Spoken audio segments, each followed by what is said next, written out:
Patron-in-Chief and President Sir, Honorable Director General Sir, dignitaries, invited guests, BOG members, trustees, Deputy Director, Registrar, faculty members and staffs, students and media representatives to the 3rd Vidya Shilpi Divas of Ganpat University. Ganpat યુનિવર્સિટીના ત્રીજા વિદ્યા શિલ્પી દિવસ પર આપ સૌ આમંત્રિત મહેમાનો, faculty મિત્રો, વિદ્યાર્થીઓ તથા મીડિયામાંથી પધારેલા મિત્રોનું સ્વાગત છે. On this auspicious day, we are honored to have august presence of distinguished guest Dr. J.M. Vyas, Honorable Director General, Gujarat Forensic Sciences University, Gandhinagar, the man with a distinct vision who has branded Gujarat at international level in forensic sciences. We also have our own fountainhead of illuminating ideas and idol of knowledge and experience and inspiration to all of us, Sri Ganpat Bhai Patel, Honorable Patron-in-Chief and President of Ganpat University with us. On this occasion, as we are aware from the Gazette notification that Indian government has conferred a Padma Shri on beloved Ganpat Dada, we feel proud to inform the gathering that on 11th March, Shri Ganpat Bhai Patel will receive the Padma Shri Award from Honorable President of India in person. We also have with us Honorable Director General of Ganpat University, Dr. Mahendra Sharma, who is the constant guiding force for nurturing this university. I would like to invite all the dignitaries to come on stage, please. Please, sir.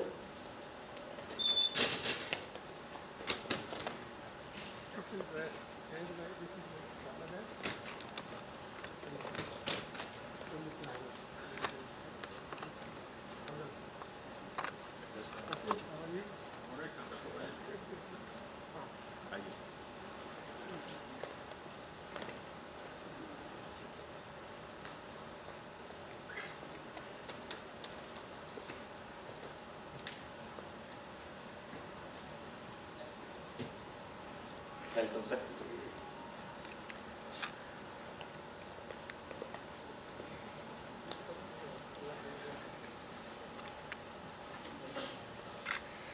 Thank you, sir.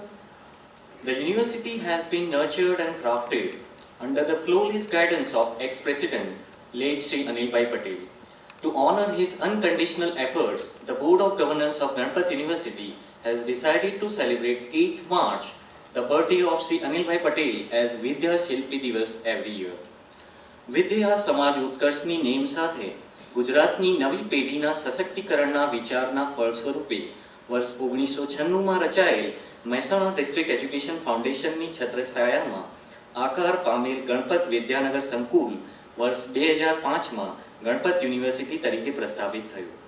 આ કાર્યથી સમગ્ર ભારતમાં શિક્ષણની જ્યોત જગાવનાર એક વિરાટ મિશનને શરૂ કરી તેને સફળતાપૂર્વક પાર પાડવા માટેનું અમૂલ્ય યોગદાન આપનાર સંસ્થાપક હૃદયસ્થ શ્રી અનિલભાઈ પટેલ પ્રત્યે કૃતજ્ઞતા વ્યક્ત કરવાનો અમૂલ્ય અવસર એટલે વિદ્યા શિલ્પી દિવસ. On the first Vidya Shilpi Divas, Sri Bhavin Kachi sir has delivered a distinguished lecture. Last year, on second Vidya Shilpi Divas, the university has observed an installation ceremony of second president Sri Ganpat Bhai Patel. Also, on that day, Sri D. Rajgopalan sir, former Chief Secretary and former Chief Information Commissioner, Government of Gujarat, has delivered a distinguished lecture.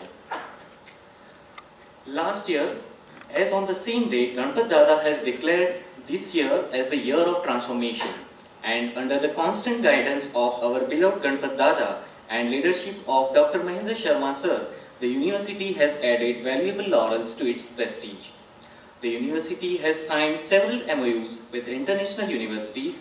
Remarkable foreign collaboration have registered to focus on industry-linked integration education model and research-driven assignments. The university has also received several awards and achievements during the transformation year. Ganpat University has also successfully organized various national and international events during the transformation year. The university is committed to carry forward this transformation in future also. Ganpat University has also contributed immensely to create a clean and green environment. On this stage, I feel proud to inform the gathering that Ganpat University is going to organize Anveshan, a national student research convention under the aegis of AIU, Association of Indian Universities, during 12th to 14th March this year. Last year, the university has successfully organized West Zone Anveshan, in which maximum participation of students were there. This time, in National Anveshan, around 50 universities from all across the country with 75 best selected projects from more than 1500 universities with 200 students and mentors are going to participate this time. On this note, I would like to invite all of you to join us for the Anveshan and kindly inform the students to take the maximum benefit of this Anveshan. Complying with the age-old Indian tradition Atithi Devo Bhava, we would like to welcome our guests for their gracious presence. I would like to invite Architecture Sudhir Thakur sir to welcome today's distinguished guest Dr. J.M. Vyas sir with statement of gratitude and token of love. Architecture Sudhir Thakur sir has recently joined as Professor Emeritus and as advisor in Faculty of Architecture, Design and Planning, Ganpat University. Please sir.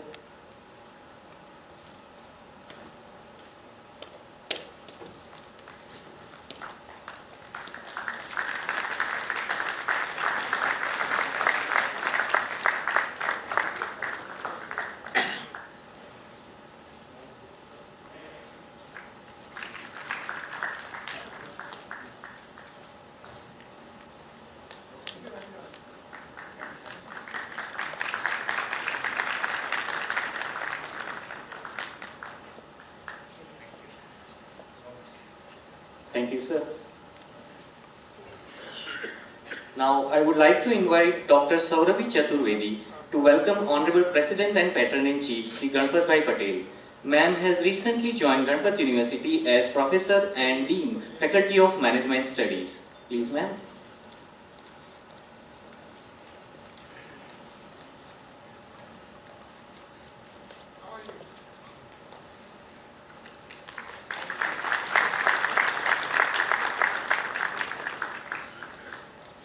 Thank you, ma'am.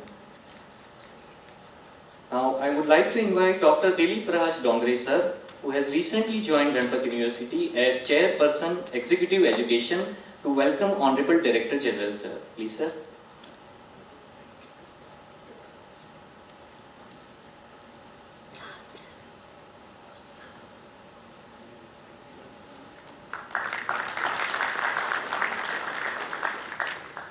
Thank you very much, sir.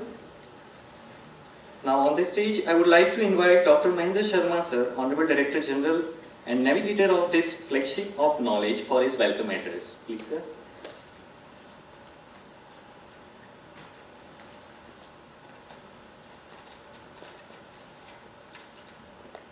Good afternoon, everyone. Respected dignitaries on the dais, Honorable President and Patron-in-Chief of the University, beloved Padma Shri Ganpat Bhai Patel, whom all of us lovingly call Dada, Honorable Distinguished Speaker for today's Vidya Shilpi Divas, Dr. J.M. Vyas Sahab. In fact, Sir has been so much benevolent and has been supporting the university, and we are also proud that we have given him a well-deserved sister-in-law educated at Ganpat University. So, sir, it's your family. For her gracious presence, Srimati Shardaben Patel, welcome, madam. Honorable members of Board of Governors, honorable trustees, the Deputy Director, the Deans, the Registrar, the Principals of constituent colleges, invited esteemed guests, friends from media, members of the organizing committee for today's Vidya Shilpi Divas, and my fellow university staff colleagues. I feel privileged and honored to extend a very warm welcome to all the gracious people who have assembled here today for the very important Vidya Shilpi Divas celebration, a day marked by convergence of two important events. One, it is the birthday of our beloved first president, late Shri Anil Bhai Patel. Anil sir's blessings shall always guide us towards accomplishment of achievement of our objectives of establishment. Second, it is the day of installation of our founder patron-in-chief, Padma Shri Shri Ganpat Patel as President of the University, which saw the beginning of the year of transformation for the University. We are gratified and humbled by the presence of eminent dignitaries on the dais and off the dais, especially Dr. J.M. Vyas Sahab. This is a great day and calls for expressing gratitude to our visionaries and to celebrate the values we inherited from them. Ganpat University is an institution built upon values. The vision, foresight and innovative spirit of our founders is felt everywhere. Honorable Anil Sir envisioned Ganpat University as a place of hope, of excitement, of discovery, a campus characterized by the sense of promise and pride, purpose and accomplishment. Honorable Ganpat Patel believes in commitment to excellence, honesty, an equitable community, innovations, intellectual curiosity and collaboration. He sees Ganpat University as the first evolving Stanford of the country. In his last year's Vidya Shilpi Divas, on his installation ceremony during his speech, Honorable Ganpat Patel talked about giving tribute to Honorable Anil Sir by transforming the university. I remember, Dada, you said the best tribute that can be given to your friend is by transforming this university. When we use this word transformation, there are several things, because last 1 year, through extensive interaction with Ganpat Dada over the period of time, there are certain things which became inevitable, which I must bring to your notice. One thing I learnt was change is inevitable. It's going to happen. Whether you do something or you don't do something, change is going to happen. But when you are talking about transformation, it is a conscious choice. You are making a conscious decision of taking it to a desired state. So when we are talking about transformation, we are talking about transforming old patterns of your mind and letting go of thoughts that you don't need to have, which may not take you to the next level. So during that process, first comes the thought, then organization of that thought into ideas and plans, then transformation of those plans into reality. The beginning, as one will observe, is the one you have imagined. So transformation is a gradual journey, but it requires real honesty. If you want to move forward, you have to be honest with yourself and where you want to reach. Though it may not be perfect, but it's all about effort. If I am not wrong, Dada. This is what I have experienced through your thoughts over the period of time. And while we were talking about transformation, the several initiatives which happened during the year, there was so much changes that have come across, but if I talk about certain initiatives which have been undertaken under the guidance of Honorable Ganpat Bhai and under the guidance of Board of Governors, were the certain reforms that we started. One was, we started with changes in governance. We had a very strong Board of Governors evolving. Shri Patul Bhai, Shri Govind Bhai, Srimati Gira Ben, they came on the Board of Governors, and we started certain new initiatives. Initiatives of what Ganpat Bhai would always talk about is who is the core of whatever you are doing. It is the student. And that's where the student first initiative started. Empowering the students, we came with campus job policy for students, enabling the staff and the students, presidential awards for staff excellence, recognizing them, giving them help, hand-holding them so that they can go to next level. And I am happy to report that after the presidential awards were given, 15 faculty members are going to UK under International Faculty Development Program under the aegis of British Council in June 2019 and they have already been trained for 2 faculty development programs right here at the university, and for 10 days they would be trained at 3 UK universities. So those awards, Dada, which you gave have been materialized, and 15 of our faculties are going to UK, and they would be trained, they will come back, and this would be an ongoing process. Every year 2 batches of 15 faculties would go to UK. So this has happened with presidential awards. In fact, many of our friends who have been shortlisted, they are not having passports. So now they are going to make their passports. So yesterday the bigger question was, sir, we don't have the passport, so now we have to apply. So this is the key to transformation that has started. Director General Award for student achievements, and after the awards were given, we are seeing that lot of students' activism has started in terms of participating in external events, showcasing. Earlier, it was the communication we used to receive and the information which the faculty used to bring. But today what we are experiencing, every day in Write to DG, I am receiving one email from students telling IIT Bombay is organizing this event, sir, I want to participate. So this change has also started with this initiative. So transformation is happening at student level, transformation is happening at staff level, and transformation has started at governance level. And slowly and gradually, with more of collaborations, I still remember and I still feel responsible. Dada, whenever he meets, he says, by the end of this year, we should have 50 strong MOUs with foreign universities and top industries. And at any point of time, when we talk about a new initiative, he talks about which is the company which is doing very well in this domain, and can we have a center of excellence. So we are talking to Hewlett-Packard, we are talking to Micro Focus, we are talking to Google for extension, we have gone to Bosch for addition of the facilities, and each and every place we are going and talking to the best company to bring the center of excellence. And while he is in US, he is restless, and now what he is bringing is energy labs. His friend Mr. Eden Prabhu is going to be here on 11th morning, and he is talking about establishing an energy lab. Dada, if I am not wrong, the entire project is 500 crores at an extended stage.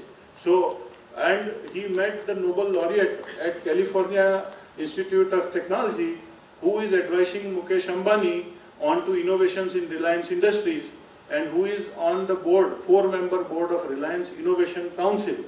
So Dada went personally, met the Nobel laureate, took his guidance on the matter, and while Mr. Eden Prabhu is here, we are engaging ourselves with ONGC, Reliance Industries, SR, Thermex. So these are the big names we are talking about, and the issue was we have started petrochemicals, we are getting into chemicals, and he is talking about energy, and Dada is talking about clean energy, he is talking about clean campus, he wants fuel-free cars inside the campus. So it's a huge domain that is being deliberated, and probably what we are foreseeing is a university which will have its own heterogeneity by having energy labs, empowering not only the industry but taking country to the next level in terms of innovations into energy. So that's a huge transformation we are talking about. And during the year, he was, whatever time he could get, he has missed no time and has been fast enough to reach out to the Prime Minister of the country. He talked with him on several initiatives. He is talking about transforming the villages. Probably nobody has thought about planting 1,000 saragwa trees in a 100-kilometer radius, adopting villages and showing readiness to take it further to different part of the state. So it's also about educating your community, talking about empowering community on health, on prosperity. So it's a 360-degree transformation which we are talking about. On infrastructure front, we have recently dedicated a sporting complex to the university and the entire ecosystem, and probably this would enable a lot of new initiatives which in the days to come will take the university to next level. I am not going to talk about the type of awards we are getting, because the hunger of getting awards is getting higher and into larger domains.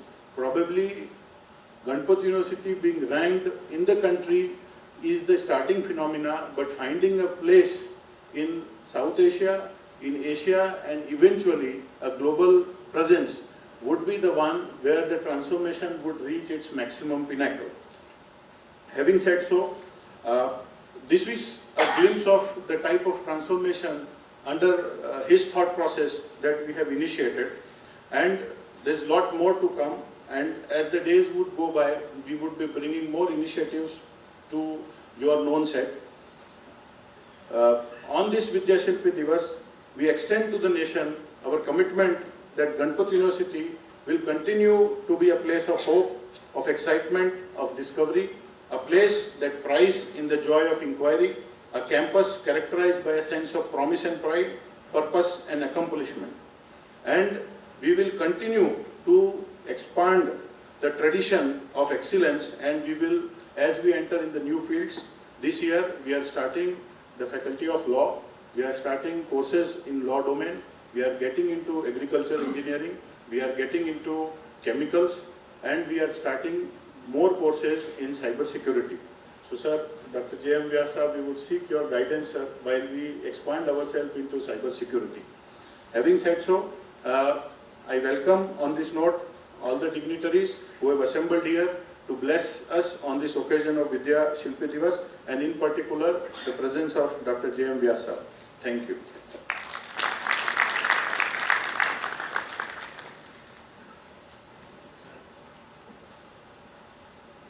Thank you very much, sir. Today on this third Vidya Shilpi Divas, we have with us Dr. J.M. Vyas, sir, Director General, Gujarat Forensic Science University, Gandhinagar. Dr. Vyas is the first Director General of Unique and Specialized Gujarat Forensic Sciences University, Gandhinagar, appointed by the Government of Gujarat. He is holding this post since February 2009.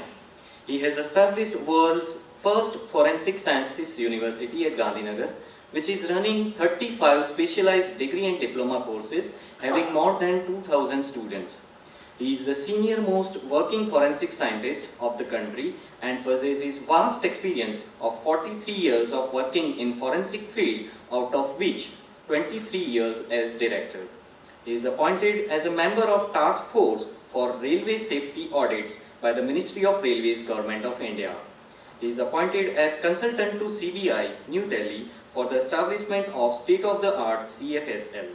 Sir has also received many awards. Some of them are President's Police Medal for Meritorious Services, Best Forensic Service Laboratory Director of Country, Distinguished International Forensic Scientist Award by University of New Haven, USA.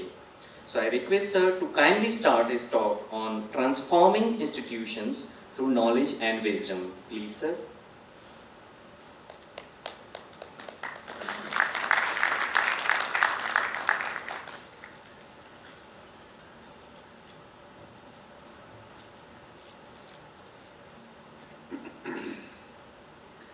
Respected Sri Ganpat Patel, Honorable Director General Dr. Sharma, distinguished guests, Mrs. Anil Bhai Patel and his family, faculty members and dear students. First of all, I would like to wish a very happy Women's Day to the sisters and daughters of this university. It is a good day that we are here today. And I had an association with respected Sri Anil Bhai Patel. When he was the minister, I used to meet him. He was in industry, so there were some issues related to industries, and then there were some complications which were normally forensic people I remember when there are complications. So then we used to go and then hold meetings and then handle the complications, and this is how I had opportunity of meeting him very high level of person, very high level of vision, and still I remember him a lot whenever the occasion comes. So I felt very lucky. I thought I was really fortunate that I got this opportunity to attend the second or third anniversary of his birthday. Now the topic is transforming institution through knowledge and wisdom. We have to understand what is knowledge. Then also we have to understand what is wisdom. And then what is transformation. And why do we need transformation? Why an institute should be transformed?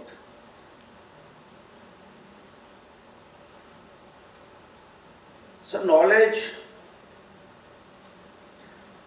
normally if you see, knowledge makes person wise. Wisdom comes through knowledge. And knowledge comes through either education or experience. And that wisdom you get after gaining the knowledge, that wisdom makes you a mature person.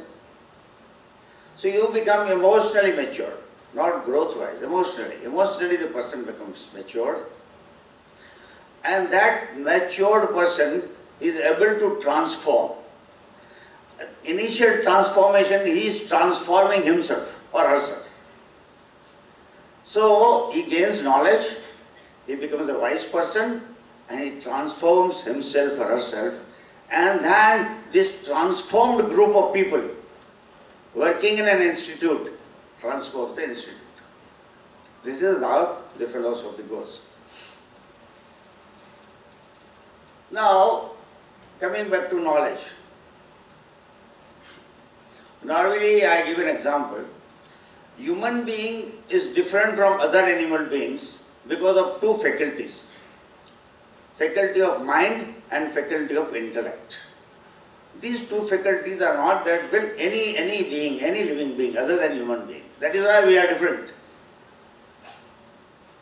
And this gives you an advantage. At every stage, you have an option to select from choices because of your mind and intellect. Even from a childhood, the choice comes. I want to study or I don't want to study. The process takes place in the mind, intellect gives that guidance, and then the person decides, I want to study. There is an option, and there is a choice-making process. So the process of choice-making takes place through intellect.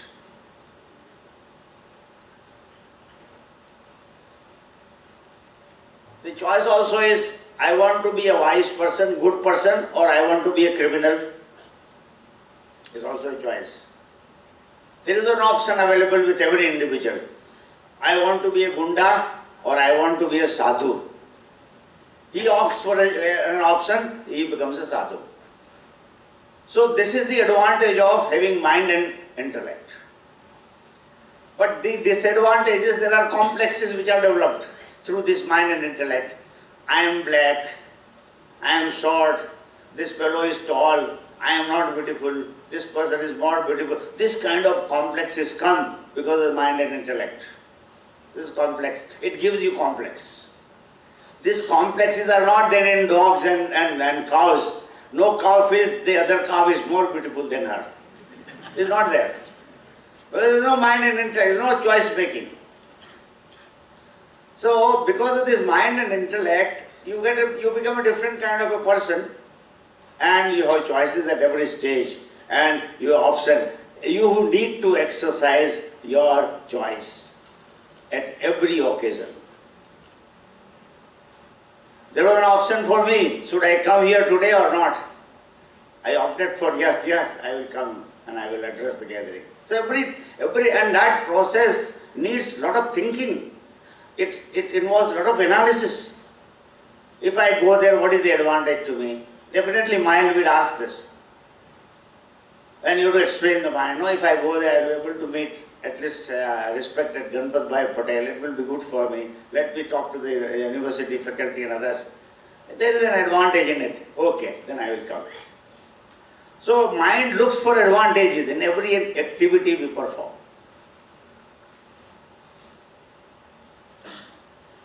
And one more example which normally I give in the batches of judges, we train judges also. So even option, animal and human being difference. See, there was a quarrel between two persons. And this fellow lost his temper. He wanted to give a slap to other fellow. In between, the father of this fellow came. Oh, what are you doing?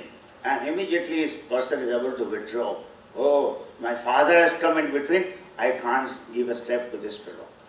So there is a withdrawal possible. Even though the impulse was at the highest level, he is able to withdraw, seeing his father.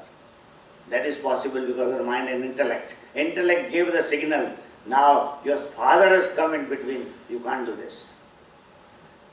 Now imagine a donkey. It has got a habit. The moment you give disturbance, it is going to kick you. Now this fellow is the boss of the donkey, and this fellow is maintaining the donkey for a number of years. And suddenly there was a disturbance. He wanted to give a kick. Suddenly, unfortunately or fortunately, his boss was there behind. Donkey knows the boss is there, is not able to withdraw. That no, I can't give the kick because my boss is there.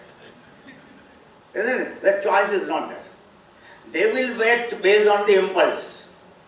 There is an impulse, and therefore, we are answerable to any decision we make, whether good or bad.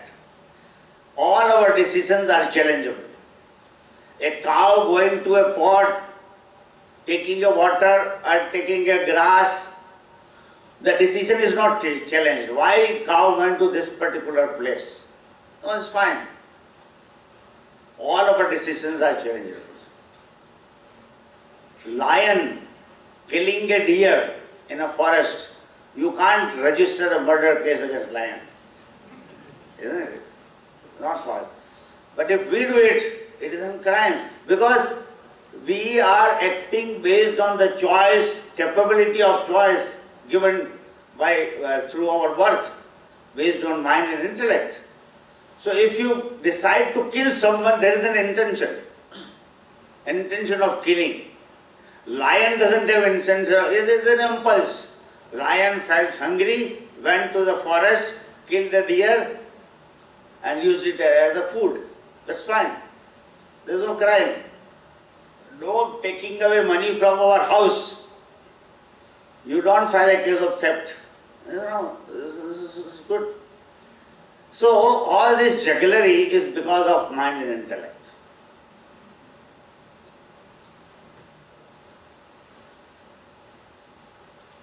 This mind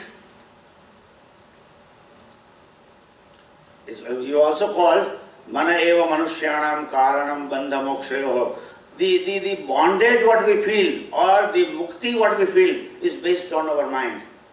Mind decides the mukti, freedom and bondage. So we also say that whatever the mind is, the person is. If the mind is agitated today, my mind is agitated, I am an agitated person. If my mind is happy, I am a happy person. If my mind is sad, I am a sad person. If my mind is criminal, I am a criminal person. So whatever properties of the mind is, the person is. So it's a very important thing. So we need to control mind. Better the mind is, better the person is. More knowledgeable the mind is, the person is knowledgeable. So the process of knowledge, gaining knowledge, takes place in the mind. And help is provided by the intellect. So this combination, mind and intellect, decides what kind of knowledge is required, what kind of knowledge the mind is interested in, and what is the process of gaining that knowledge. Is all decided. So this is how mind and intellect are functioning. Now, the third disadvantage of mind is, mind doesn't like good activity. You must see this. You must observe. The moment you give some freedom to the mind, it will take you to some different places. Mind will always say, just for example, and it will also come out with arguments and justifications. I must take liquor. What is wrong in it? It is good for health. Everybody is taking. Mind will always take. And if this fellow is governed by the impulses of mind, he starts taking liquor. But intellect is there, which will also direct the person. No, alcohol is bad for our health. Alcohol is bad for our mind. Alcohol ruins the family. I should not take alcohol. So the person in whom intellect is governing over the mind is a wise person. He goes by the directives and instructions of the intellect, fine. But the person who goes by the impulses of the mind is not a wise person. I give you a second example. Your timing of university is 9 o'clock. I got a job. So I was very much happy. I said, oh, 9 o'clock. I am a disciplined person. So I decided I will reach university 5 minutes before 9 o'clock. First day I came, very happy. Second day, 1 month, 2 months, 3 months. Now after 3 months, argument came in the mind. Everybody comes late. Why should I be regular? I am a useless fellow. See, you must study the mind. This is how the mind is acting. The arguments come. And the intellect says, no, you are a disciplined person, let others do it. I should not be going by the others' activities. I should observe discipline in my own way. If I accept the instructions of the intellect, I start maintaining the discipline and I continue to come at 9 o'clock without bothering for who is coming when. But if I am governed by the impulses of the mind, I also start coming late.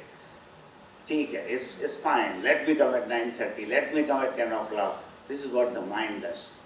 Mind always takes you to negative directions. Always. This is the nature of the mind. There was in Gita, there was a discussion between Arjuna and Lord Krishna. And Arjuna says, you are telling controlled mind, do like this, do yoga, do tapa. How to do this? Chanchalam himana Krishna pramati balavadridam. He is very, very chanchal. Is pramati, is balavan, is very balvan. It is drad, it is very drad. It is very difficult to control. Lord, this mind is difficult to control. How to do this? Please explain me. Abhyasenu tu kaunteya vairagyena cha gurhyate. So, through abhyasa, education. Through abhyasa, you learn how to control your mind. It is not that easy exercise, otherwise everybody will become sadhu. It is not that easy, but you try to do it through abhyasena and through vairagya also.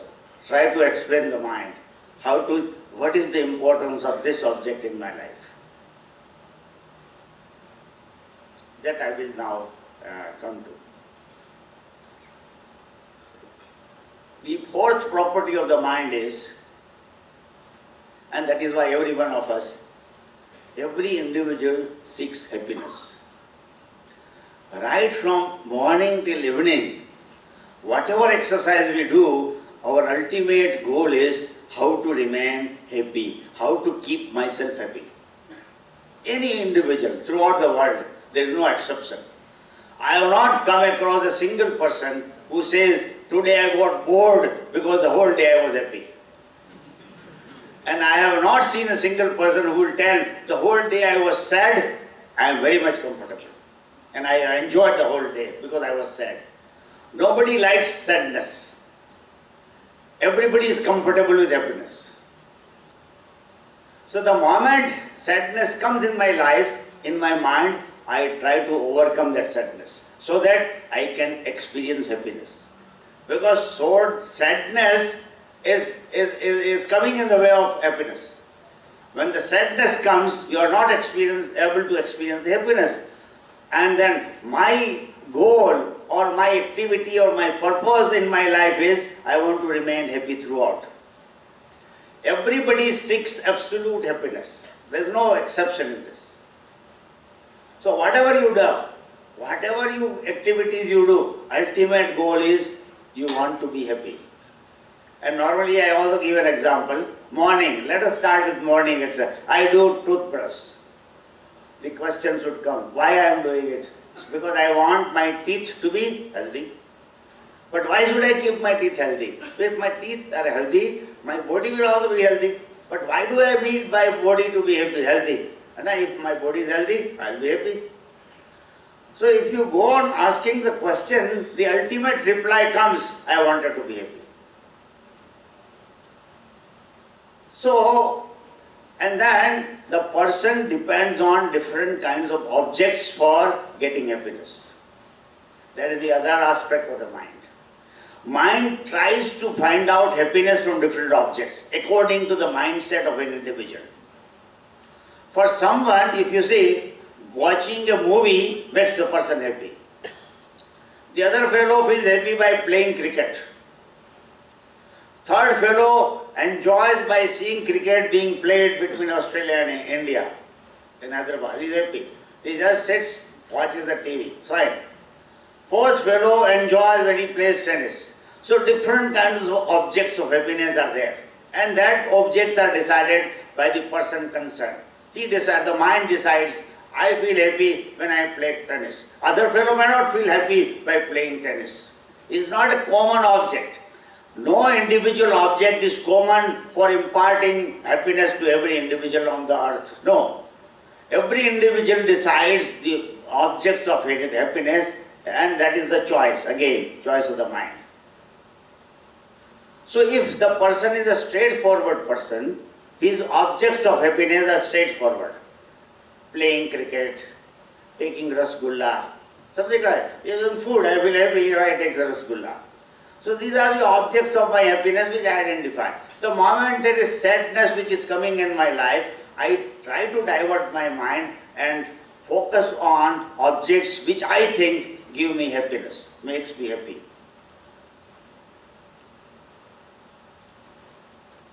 So this is what the impression of the mind is. He is a very normal person. He is looking for objects which are normally available and which are permissible, I would say. Now there is a slight difference in the mindset. Now this fellow is not enjoying by playing cricket, by watching movie, by playing tennis. These are by taking rasgulla. This fellow doesn't enjoy. Now his enjoyment, object of his enjoyment, happiness has changed. Now he is enjoying only if he takes alcohol. Other objects don't give him happiness. Different mindset. Slightly perverted mind. He even goes for taking drugs. He goes for taking cigarettes. So there is a perversion. Now, third aspect of the object. Everyone on this earth feels that money makes me happy. So happiness comes from money. That also is our notion. Ultimately it doesn't come. That is the highest level of philosophy which we cannot cover in this class. But anyway, because no inert object has got capacity to create happiness in us. It is our own problem. No object has got capacity. It is an inert object. It has no capacity to make me happy or make me sad. But I take it, I superimpose some of my desires on the object and try to see that I am getting happiness from this object. It doesn't happen. So now, money is limited with this fellow, and he feels money makes me happy. So he is doing certain activities of getting money, and that activity may not be permissible. He goes to the bank, steals money. He does robbery and takes money. His intention is same, which was the intention of a wise person. He wants to be happy.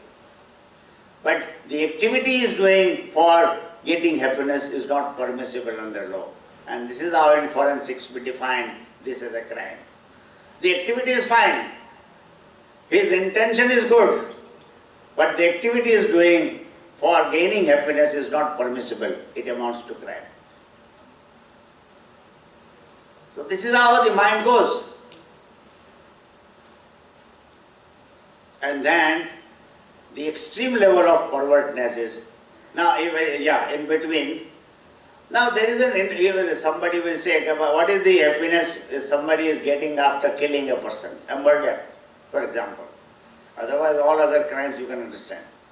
Now here, someone is coming in my way of getting happiness. I wanted this object of my happiness, which I feel makes me happy. Someone comes and snatches away this object from me. Oh, and there are individuals who create sadness and stress in me. They always create stress. They give you some threatening and keep you under stress. Now you are not able to enjoy your happiness because this other fellow always tries to keep you under stress. So what is the option available? Either you change your mind and try to see that he cannot make me unhappy, he has no capacity, etc. If you can divert your mind and think like this, fine. But then other minds are, let me remove this person. So this is how the killings are taking place, murders. He is removed. What was the intention? Now I can enjoy the happiness. Now this person who was coming in between my happiness and the object, I have removed him. Now I will be happy. Because he was bringing unnecessary stress on me. You analyze this. This is how the intention of a murderer also was to be happy. But it's not permissible. And the highest level of pervertness of the mind is without any sadness, without any tension, nothing. He enjoys killing hundreds and thousands of people without any intention. Nobody is coming and giving stress to this person. But mindset has gone to that extent, which we call terrorists. They are the people, if you ask them, why did you kill 24 CRPF people? I wanted to be happy. Same answer. Everybody is doing activity to become happy, to remain happy. But activities are not permissible. So these fellows are celebrating. After killing so many people, they celebrate because they feel happy. That is the highest level of pervertness of the mind. Now if we study this and study the importance of every object in our life, we can understand the importance of every object. And that is the actual knowledge of bringing up my level of maturity. I become a wiser person if I have an analyzing mind which analyzes each and every circumstances and object which come in my life. For example, I also give an example. We used to play lakhoti when we were very small, young children. Now, this lakhoti, you must have seen. First day I won about 10-15 lakhotis. I was so happy. I went to home and then, Mama, I am very happy. I want immediately some food. Give me some good food. What happened, beta? What happened to you? Mama, I want 10 lakhotis. And this fellow takes a lot of food and I hear the sound sleep and all. Next day the same fellow, same boy, loses 10 lakhotis. Now he goes and enters the house crying face. Oh Mama, what happened? Mama, I am not happy at all. I am very sad. I lost many things today. What happened? I lost 10 lakhotis.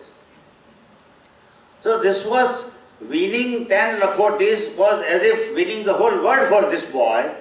Losing 10 lakhotis was as if he had lost everything in his life. Now this fellow became a father. Now this father is playing lakhoti with the son. Now for this father, winning lakhotis, losing lakhoti doesn't make any change in him. He is happy with both because he has understood the importance of lakhoti in his life. So, isn't it? So we call, he is a sannyasi, but as far as lakhoti is concerned. He is a sannyasi. He is not bothered whether lakhoti comes or goes. He is not affected. He is sannyasi. Similarly, if we also start behaving with each and every object coming in our life, the importance of that object in my life, and whether the object comes and goes, doesn't make any difference in me, highest level of knowledge, which makes you a wise person. Now you are not affected. You are a matured person. You are not fighting for small things. You understood the importance of that small thing also. So no quarrel in life. Now your mind is at peace. Now it is no longer an agitated mind. That mind has become a totally matured, is not demanding anything, is not desirous of anything, is a matured mind. It understands the importance of each and every object in the life. So that is a maturity. And that maturity makes the person wise. So he gains the knowledge. This is